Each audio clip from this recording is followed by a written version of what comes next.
दोस्तों, दिनाक्षी short hand में आपका स्वागत है। अगर आप चैनल पर नए हैं तो चैनल को सब्सक्राइब करें और बेल आइकन ज़रूर दबाएं।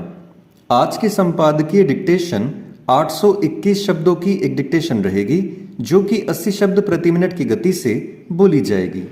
अगर आपको उस डिक्टेशन की स्पीड को 100 शब्द प्रति मिनट करना हो तो आप YouTube पर स्पीड के ऑप्शन में जाकर स्पीड को 1.25 कर सकते हैं। इस डिक्टेशन की डेमो आउटलाइंस आप हमारे टेलीग्राम ग्रुप से प्राप्त कर सकते हैं। और अगर आपको इस संपूर्ण संपादकीय मैटर की सभी एडवांस आउटलाइंस और वाक्यांश की आवश्यकता है तो आप हमारा स्पेशल पेड बैच ज्वाइन कर सकते हैं। हमारे पेड बैच में दी गई एडवांस आउटलाइंस और वाक्यांश की सहायता से आप शॉर्ट हैंड को 120 प्लस की गति में लिखने में सक्षम होंगे। इस बैच को ज्वाइन करने के लिए आप डिस्क्रिप्शन बॉक्स में दिए गए मोबाइल नंबर पर व्हाट्सएप कर सकते हैं। तो चलिए डिक्टेशन को स्टार्ट करते हैं। डिक्टेशन 5 सेकंड बाद स्टार्ट होगी। Ready, start. उद्धव ठाकरे की शिवसेना की ओर से राष्ट्रपति पद की प्रत्याशी द्रौपदी मुर्मू को समर्थन देने की घोषणा यही बता रही है कि पार्टी के उन सांसदों के दबाव ने असर दिखाया जो राष्ट्रपति के चुनाव में कांग्रेस और राष्ट्रवादी कांग्रेस पार्टी यानी राकांपा का साथ देने के पक्ष में नहीं थे। उद्धव ठाकरे की घोषणा से केवल राष्ट्रपति प्रत्याशी के रूप में द्रौपदी मुर्मू की जीत और अधिक सुनिश्चित नहीं हुई है, बल्कि शिवसेना के संसदीय दल में टूट का खतरा भी टला है। निश्चित रूप से अभी यह कहना कठिन है कि यह खतरा सदैव के लिए टल गया है। आने वाले दिनों में विधायकों की तरह सांसद भी एकनाथ शिंदे का साथ देना पसंद करें तो हैरानी नहीं, क्योंकि उद्धव ठाकरे अभी भी कांग्रेस और राकांपा के साथ खड़े हैं। महाविकास आघाड़ी की सरकार भले ही सत्ता से बाहर हो गई हो, लेकिन यह गठबंधन अभी भी बरकरार है। यदि उद्धव ठाकरे इस गठबंधन का हिस्सा बने रहना पसंद करते हैं तो वह स्वयं को और अधिक कमजोर करने का ही काम करेंगे। पता नहीं वह यह साधारण सी बात समझने को क्यों नहीं तैयार कि कांग्रेस और राकांपा का साथ लेकर शिवसेना के भविष्य को संवारा नहीं जा सकता। इसका कोई मतलब नहीं कि उद्धव ठाकरे एक ओर हिंदुत्व की बात करें और दूसरी ओर कांग्रेस एवं राकांपा का साथ भी देते रहें। यह मानने के अच्छे भले कारण हैं कि उद्धव ठाकरे को मजबूरी में द्रौपदी मुर्मू का साथ देने की घोषणा करनी पड़ी। उनके यह कहने का विशेष महत्व नहीं कि द्रौपदी मुर्मू को समर्थन देने का यह अर्थ न निकाला जाए कि पार्टी भाजपा का समर्थन कर रही है। इस तरह का स्पष्टीकरण कुछ अन्य विपक्षी राजनीतिक दलों को भी देना पड़ा है। इससे यदि कुछ साबित होता है तो यही कि विपक्ष ने राष्ट्रपति के प्रत्याशी के रूप में यशवंत सिन्हा के नाम की घोषणा करने में जल्दबाजी का परिचय दिया। वास्तव में इस जल्दबाजी के चलते ही उसे लेने के देने पड़ गए हैं। वह बढ़त लेने के फेर में अपनी फजीहत करा बैठा। स्थिति यह है कि जिन ममता बनर्जी ने यशवंत सिन्हा का नाम आगे बढ़ाया वह भी दुविधा से ग्रस्त दिखने लगी हैं।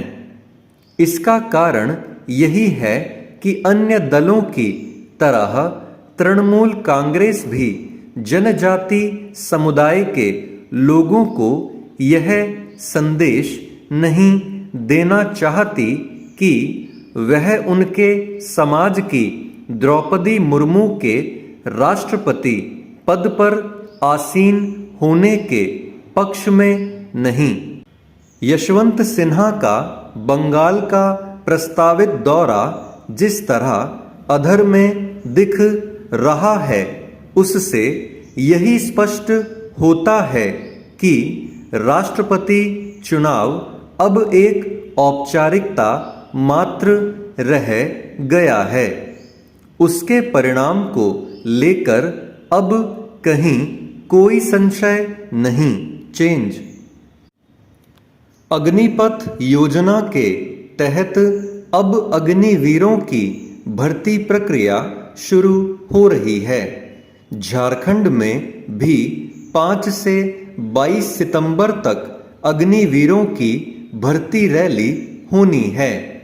इस योजना को लेकर जगह जगह विरोध प्रदर्शन भी हुए जिसमें कम अवधि के लिए युवाओं की नियुक्ति की सरकार की नीति की आलोचना की गई।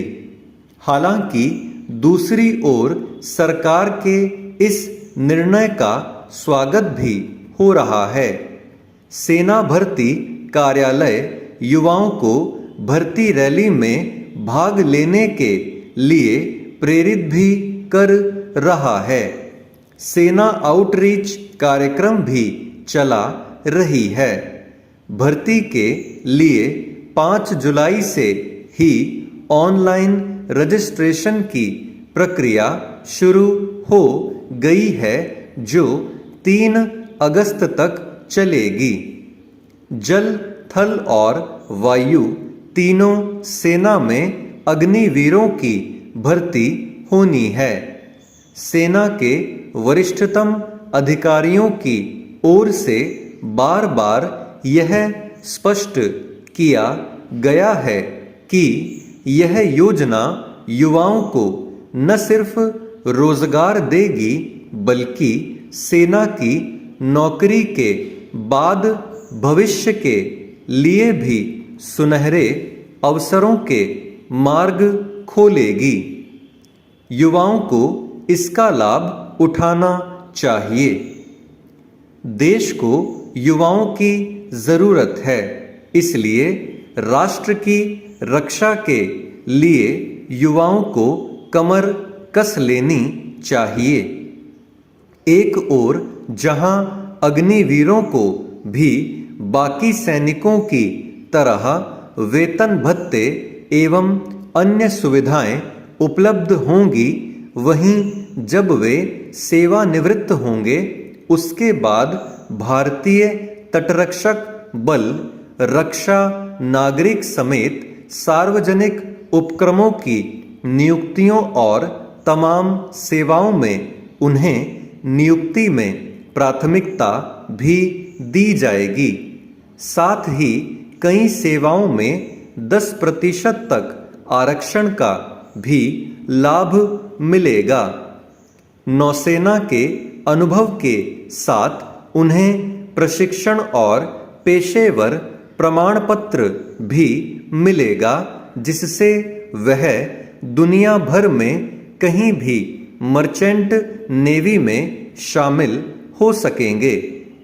वित्त मंत्रालय की ओर से अग्निवीरों के लिए स्वरोजगार के लिए विशेष ऋण सुविधा उपलब्ध कराने की भी घोषणा की गई है।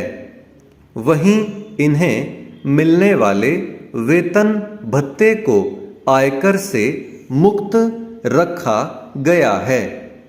बताने की जरूरत नहीं कि युवाओं के लिए यह योजना काफी आकर्षक है और उन्हें किसी बहकावे में आने के बजाय योजना को ठीक ढंग से समझकर इसका लाभ उठाना चाहिए। युवाओं के जोश और जज्बे का सेना को लाभ मिलेगा तो देश मजबूत होगा। वहीं कुछ वर्षों तक देश की सेवा करने के बाद जब अग्निवीर रिटायर होंगे तो उनके सामने अपार अवसर होंगे और वह किसी भी दूसरी नौकरी में जाने की स्थिति में होंगे। साथ ही स्वरोजगार का भी विकल्प होगा। स्टॉप।